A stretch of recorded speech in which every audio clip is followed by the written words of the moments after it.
Notre contrôle et notre influence sur la planète Terre en tant qu'espèce sont dus en partie à la complexité et à la dextérité de la main humaine.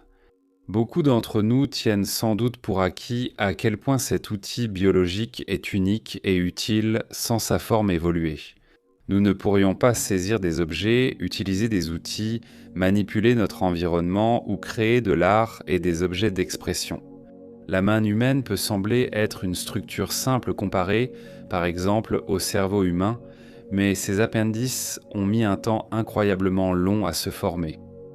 Dans la vidéo d'aujourd'hui, nous allons explorer comment la main humaine est apparue et comment ses usages ont évolué au fil de la longue lignée des organismes. Cela finirait par mener aux êtres humains, des marécages troubles dont nous sommes sortis pour la première fois, jusqu'aux villes dans lesquelles nous vivons aujourd'hui. Partons pour un voyage à travers le temps afin de comprendre comment nos mains nous ont façonnés en les êtres que nous sommes. Pour avoir une main, il faut d'abord avoir un membre. Remontez 400 millions d'années en arrière, là où commence réellement l'histoire de la main humaine, et vous découvrirez un monde très différent. Un monde où les membres sont apparus pour la première fois dans les profondeurs du registre évolutif. C'est une époque de l'histoire de la Terre connue sous le nom de période dévonienne, où la vie des vertébrés sur Terre était relativement rare et où les poissons dominaient la plupart des écosystèmes de la planète.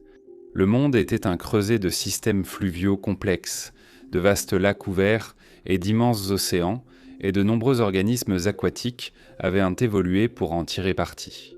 Il n'y avait pas encore de mammifères ni même de dinosaures sur la scène, mais leur heure viendrait un jour. Il y a 390 millions d'années, un groupe de sarcoptérygiens, ou poissons à nageoires lobées, a commencé à développer des adaptations intéressantes. Les sarcoptérygiens existent encore aujourd'hui sous la forme de poissons pulmonés étranges et de chélacantes des profondeurs, qui, au lieu de nageoires à rayons ou de cartilage, utilisent donc des structures proches des membres, avec une nageoire simple au bout, pour se déplacer dans l'eau. Chez le poisson pulmoné, ces longues nageoires pointues servent à creuser dans le sol humide des eaux douces. C'est à partir des anciens ancêtres sarcoptérygiens que les premiers membres allaient apparaître, évoluant de simples lobes vers des bras et des jambes complexes. En cherchant de la nourriture sur Terre, les vertébrés aquatiques avaient besoin d'un mode de déplacement pour l'atteindre. Ainsi, ces poissons et animaux ressemblant à des amphibiens allaient en devenir les premiers tétrapodes du monde, des vertébrés dotés de 4 membres fonctionnels plutôt que de nageoires, dans les territoires du nord du Canada. L'une des découvertes fossiles les plus importantes jamais enregistrées a été faite en 2004 dans les roches de la formation de Fram. Sur l'île d'Ellesmere, 3 squelettes d'un animal ressemblant à un poisson inconnu ont été découverts. Cela marquerait le point de transition dans les archives fossiles entre les vertébrés aquatiques et terrestres. Pour la première fois, il s'agissait de Tiktaalik rosia, probablement le premier vertébré à utiliser ses nageoires en forme de membres pour ramper hors des rivières marécageuses où il vivait. Pour se déplacer et potentiellement chasser sur la terre ferme, mesurant jusqu'à 2,75 m, soit environ 9 pieds de long, Tiktaalik ressemble davantage à un crocodile amphibien qu'à un poisson, et aurait chassé d'une manière similaire aux alligators et caïmans modernes, attrapant des poissons imprudents dans les eaux troubles comme un poisson. Il avait des branchies et des écailles, mais ses côtes, son cou et sa respiration aérienne étaient typiques d'un tétrapode. C'était vraiment une découverte unique. Les membres de Tiktaalik étaient uniques parmi les fossiles connus alors. Ils étaient en plus longs et musclés à la base, ce qui aurait aidé l'animal à porter son poids sur Terre. Sa région pelvienne était plus grande que celle des autres poissons de l'époque, et de premiers os de la cheville en tige commencèrent à se former dans ses membres postérieurs. Il est peu probable que Tiktaalik ait pu passer beaucoup de temps sur la terre ferme, et ses nageoires servaient principalement à se soutenir sur le fond des rivières. Elles auraient été les précurseurs des bras et jambes présents chez tous les vertébrés terrestres actuels. Le terme « main » est généralement associé aux primates, comme les singes et les gorilles. Le terme anatomique « manus » désigne ce qui a évolué après l'apparition des membres chez les vertébrés et fait référence à toutes les pattes, griffes, nageoires et ailes du règne animal. Après l'évolution de Tiktaalik, un certain nombre d'animaux apparaîtront dans les archives fossiles avec des membres plus développés, présentant les premiers exemples d'une manus développée. Ces animaux étaient des tétrapodes semi-aquatiques, semblables à des amphibiens, comme Acanthostega et Ichthyostega. Chez ces animaux, ils auraient à ressembler à d'étranges croisements entre de grandes salamandres et des poissons. Les premiers doigts évoluaient-on déjà à l'extrémité de chaque membre. Bien que ces animaux vivèrent dans des marécages et passaient probablement la majeure partie de leur temps dans l'eau, leurs membres et leurs mains étaient des plus développés que ceux que l'on trouve chez Tiktaalik, qui ne possédaient pas du tout de doigts.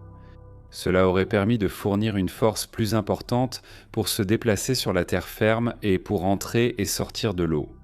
Les doigts de ces animaux ressemblaient peut-être beaucoup à ceux que l'on observe chez les salamandres modernes, avec peut-être un degré de palmure plus important entre chacun d'eux. Tout au long du Dévonien supérieur et du début du Carbonifère, ces animaux ressemblant à des amphibiens allaient continuer à coloniser la Terre et à devenir de plus en plus adaptés à une vie entre les deux mondes. Ils allaient devenir grands, comme on le voit chez des animaux tels que Inerpeton, avec des doigts plus développés pour mieux s'agripper aux rives rocheuses ou boueuses des rivières et des lacs. Aussi développés que fussent ces membres, cependant, leurs propriétaires ne pouvaient pas s'éloigner beaucoup de l'eau. S'ils le faisaient, leur peau se dessécherait et ils succomberaient à la déshydratation. Avant trop longtemps, un groupe d'animaux allait émerger et porter l'évolution des membres et des mains à un autre niveau. Les reptiles. On ne sait pas quelle espèce dans les archives fossiles a été la première à quitter définitivement l'eau, au profit d'une vie entièrement dépendante des manus pour grimper et ramper à travers le sous-bois. Mais il devait ressembler beaucoup à Hylonomus, un petit reptile connu du Carbonifère supérieur du Canada. Ces vertébrés entièrement terrestres vivaient dans des forêts marécageuses denses, où ils passaient dans leur temps à se faufiler à travers des labyrinthes de mousse et de racines d'arbres. Ils attrapèrent des invertébrés cachés dans le feuillage dense. Hylonomus ressemblait beaucoup à un lézard moderne, et les doigts au bout de ses membres en témoignaient. Plus long, plus robuste et probablement terminé par de petites griffes, ce reptile primitif continuait de poser les bases des mains que nous connaissons aujourd'hui. Même ici, la forme de base est visible. Des doigts de longueur variée sont reliés à une large paume, qui est elle-même attachée à un membre plus long et articulé, pouvant servir à grimper et à ramper. À l'arrivée des mammifères, cela a pris une nouvelle dimension. Pourtant, il y a 225 millions d'années, un petit animal ressemblant à une musaraigne fit une série de bonds frénétiques à travers les plaines inondables du Trias au Brésil. Brachylodon, nommé par les paléontologues, serait le plus ancien mammifère fossile connu, issu de mammifères à tiges proches des reptiles, les thérapsides. À cette époque, sur ses bras fins et délicats, ce petit mammifère bondissait à travers les sous-bois et les terres ouvertes, avec des enjambées plus longues que celles de ses ancêtres anciens. Brachylodon passait sans doute l'essentiel de son temps au sol et creusait peut-être des terriers rudimentaires, avec ses membres antérieurs adaptés pour des doigts puissants, plus développés que chez ses ancêtres. De plus, il pouvait peut-être s'échapper dans les arbres lorsqu'une menace approchait, comme en témoignent les grands points d'attache musculaires sur les os de ses membres antérieurs. C'était un petit animal très mobile, capable de bondir à l'abri ou d'en sortir si besoin. Des animaux comme Brachylodon finiraient par céder la place tout au début de l'ère cénozoïque aux primates, les premiers membres anciens de notre ordre. Le plus ancien exemple de primate ou de protoprimate dans les archives fossiles est un petit animal ressemblant à une musaraigne arboricole, connu sous le nom de Purgatorius, qui vivait dans ce qui est aujourd'hui l'est du Montana. À la transition du Crétacé supérieur au début du Paléocène, il y a 66 millions d'années, c'est le premier animal dans les archives fossiles dont les chevilles et les poignets commencent à présenter des similitudes avec ceux des singes et des lémuriens modernes. Cela montre qu'il forma une nouvelle lignée menant finalement jusqu'à nous.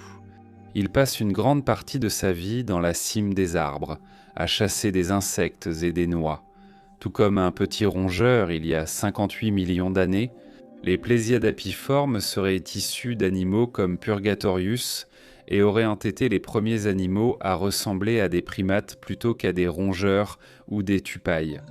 Certains, comme Plesiodapis, ressemblaient beaucoup à des lémuriens, avec des visages de chats et de longs membres préhensiles pour sauter de branche en branche. Ces animaux sont clairement des primates, avec de longs doigts et un pouce court leur permettant de saisir les branches et de grimper aux arbres. Dès lors, les primates ressemblent de plus en plus à des singes dans les fossiles. Il y a environ 56 millions d'années, une séparation a eu lieu entre les primates strepsirrhiniens, lémuriens, loris, etc., et les aplorhiniens, singes et grands singes. Petits et agiles, ces deux animaux ressemblaient souvent à des lémuriens ou tarsiers. Et ils auraient été habiles à sauter d'arbre en arbre, utilisant leurs longs doigts comme outil pour garder une prise ferme au sommet des arbres. Des pouces opposables auraient aidé à maintenir le contrôle de leur prise sur la cime des arbres et leur auraient permis de manipuler plus facilement leur nourriture. Ce seraient des avancées majeures plus tard dans les archives fossiles, lorsque les mains humaines commenceraient à évoluer. Au cours des époques Oligocène et Miocène, il y a environ 27 à 22 millions d'années, les singes de l'Ancien Monde, qui allaient un jour conduire à l'essor des êtres humains, ont connu une explosion de diversité. À cette époque, de nombreuses formes familières seraient apparues dans les archives fossiles, y compris des primates ressemblant à des macaques, des babouins, des gibbons et les grands singes eux-mêmes. Ainsi, de nombreuses structures de mains et de membres sont vite apparues pour s'adapter à ces modes de vie variés. Des paumes et des doigts allongés pour les primates se déplaçant par brachiation dans la canopée seraient apparus, tout comme les mains plus larges des primates ressemblant à des babouins, adaptés à la vie au sol. Parmi ces animaux, il y en avait un qui allait se trouver sur la lignée directe menant à Homo sapiens. Proconsul africanus, qui vivait il y a environ 21 millions d'années au Kenya et en Ouganda. Proconsul, un animal sans queue ressemblant à un chimpanzé, vivait dans la cime des arbres à la recherche d'insectes, noix et fruits. Et, en tant que tel, ses mains étaient adaptées à une vie dans les forêts, avec de longs doigts et des membres forts et puissants. Il aurait pu se faufiler rapidement dans le feuillage s'il était dérangé et utiliser de simples outils comme des bâtons ou des pierres pour casser sa nourriture. De la même manière que les chimpanzés modernes, peu de temps après, Proconsul, un groupe de singes, allait émerger et faire un grand pas en avant, littéralement vers la race humaine, descendant des cimes des arbres avec la capacité de marcher debout à travers les savanes de l'Afrique ancienne. Les australopithèques étaient beaucoup plus humains dans leur apparence que leurs prédécesseurs et montraient également des traits de comportement que nous associons à l'humanité. Leurs mains, à la fois similaires à celles des singes et des hommes, servaient à manier des outils rudimentaires les aidant à survivre dans des habitats sauvages hostiles. Les premiers schémas osseux ressemblant à ceux de l'homme apparaîtraient dans les doigts d'espèces telles qu'Australopithecus africanus, avec une opposition puissante entre le pouce et les autres doigts. Ces singes utilisaient probablement des outils en pierre pour découper leur nourriture, chasser et se défendre contre les prédateurs. De plus, leurs mains pouvaient encore servir d'outils efficaces pour grimper, et ces singes étaient bien adaptés à une vie à la fois au sol et dans les arbres. Lorsque le genre Homo apparaît dans les archives fossiles, il y a entre 2 et 3 millions d'années, on commence à voir des mains qui prennent une structure très similaire à la nôtre, voire identique. Les outils fabriqués par les premiers membres du genre Homo, c'est-à-dire Homo habilis, étaient très basiques, faits de pierre et de silex. Taillés en pointe acérée, ils formaient dans la base des couteaux, pointes de flèches et hachoirs, qui seraient utilisés par Homo sapiens à la fin de l'époque du Pléistocène. Les singes de notre propre genre acquéraient un bien meilleur contrôle de leurs mains. Ils les coordonnaient avec leur cerveau plus développé afin de mieux manipuler leur environnement et ainsi finir par créer des outils de plus en plus complexes. Les humains ont rapidement été capables d'utiliser leurs mains, en coordination avec leur cerveau plus développé, pour accomplir une grande variété de tâches. Les objets pouvaient être façonnés de façon complexe pour s'adapter à des tâches spécifiques. Les couteaux pouvaient être utilisés comme outils de coupe, tandis que les pointes de lance pouvaient servir à transpercer les proies pour obtenir de la nourriture pour la tribu. Des aiguilles pouvaient être développées, permettant aux humains de fabriquer des vêtements à la main, offrant ainsi une protection adéquate contre les éléments lorsqu'ils étaient loin de la grotte. Bientôt, la main humaine est devenue indissociable de quelque chose qui fait de nous des humains à notre niveau le plus fondamental, la créativité. Des milliers d'artefacts ont été découverts sur des sites à travers le monde antique, que l'on pense avoir servi à des fins artistiques, qui ont peut-être été créés pour exprimer une pensée, une religion ou un désir chez l'homme. Des peintures murales, des sculptures et des gravures sur pierre sont possibles. Grâce à nos pouces opposables et à notre capacité à saisir des outils qui, associés à notre intelligence, peuvent accomplir des merveilles, nos mains allaient ensuite servir à fabriquer des outils plus avancés. À l'arrivée du néolithique, beaucoup d'entre nous allaient délaisser l'arc et le couteau au profit du bâton de plantation et de la faux. Alors que nous domestiquions les cultures et développions les premières civilisations du monde. La dextérité de nos doigts a permis de bâtir des merveilles architecturales à travers l'histoire humaine. Aujourd'hui, nous utilisons nos mains plus que jamais dans notre évolution. Nous utilisons des machines, des technologies et des véhicules, tout en continuant à les utiliser pour obtenir et manger de la nourriture, boire de l'eau et même montrer de l'affection. Nous utilisons nos mains pour communiquer par signaux, gestes, langage corporel et avec les personnes malentendantes. L'avenir de l'adaptation de nos mains reste incertain. Serons-nous davantage dépendants de la technologie pour remplacer nos tâches manuelles ? L'intelligence artificielle va-t-elle remplacer notre besoin de fabriquer ou de nous exprimer nous-mêmes ? Nous nous retrouvons au bord de l'une des périodes les plus incertaines de l'histoire de l'humanité. Avec la rapidité à laquelle notre technologie progresse, qui sait comment nos mains seront utilisées dans quelques années ?